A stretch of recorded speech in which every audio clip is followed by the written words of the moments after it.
The serpent was more subtle than any beast of the field that the Lord God had made. And he said unto the woman, Yea, hath God said, Ye shall not eat of every tree of the garden? We may eat of the fruit of the trees of the garden, but of the fruit of the tree which is in the midst of the garden, God hath said, Ye shall not eat of it, neither shall ye touch it, lest ye die. Ye shall not surely die, for God doth know that in the day ye eat thereof, then your eyes shall be opened, and ye shall be as gods, knowing good and evil. And when the woman saw that the tree was good for food, and that it was pleasant to the eyes, and a tree to be desired to make one wise, she took of the fruit thereof, and did eat, and gave also unto her husband with her, and he did eat. And the eyes of them both were opened, and they knew that they were naked. And they sewed fig leaves together, and made themselves aprons.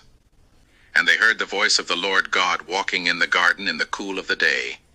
And Adam and his wife hid themselves from the presence of the Lord God amongst the trees of the garden.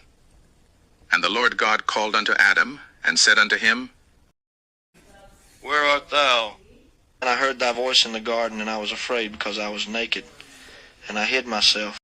Who told thee that thou wast naked? Hast thou eaten of the tree whereof I commanded thee that thou shouldest not eat? For the woman whom thou gavest to be with me, she gave me of the tree, and I did eat. Woman, what is this that thou hast done? The serpent beguiled me, and I did eat. Because thou hast done this, thou art cursed above all cattle, and above every beast of the field. Upon thy belly shalt thou go, and dust shalt thou eat all the days of thy life. And I will put enmity between thee and the woman, and between thy seed and her seed. It shall bruise thy head, and thou shalt bruise his heel. I will greatly multiply thy sorrow and thy conception. In sorrow thou shalt bring forth children, and thy desire shall be to thy husband, and he shall rule over thee.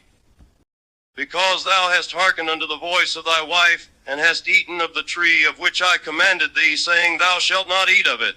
Cursed is the ground for thy sake. In sorrow shalt thou eat of it all the days of thy life. Thorns also and thistles shall it bring forth to thee. And thou shalt eat the herb of the field. In the sweat of thy face shalt thou eat bread, till thou return unto the ground. For out of it wast thou taken, for dust thou art, and unto dust shalt thou return. And Adam called his wife's name Eve, because she was the mother of all living. Unto Adam also and to his wife did the Lord God make coats of skins, and clothe them. And the Lord God said, Behold, the man is become as one of us, to know good and evil. And now, lest he put forth his hand, and take also of the tree of life, and eat, and live forever.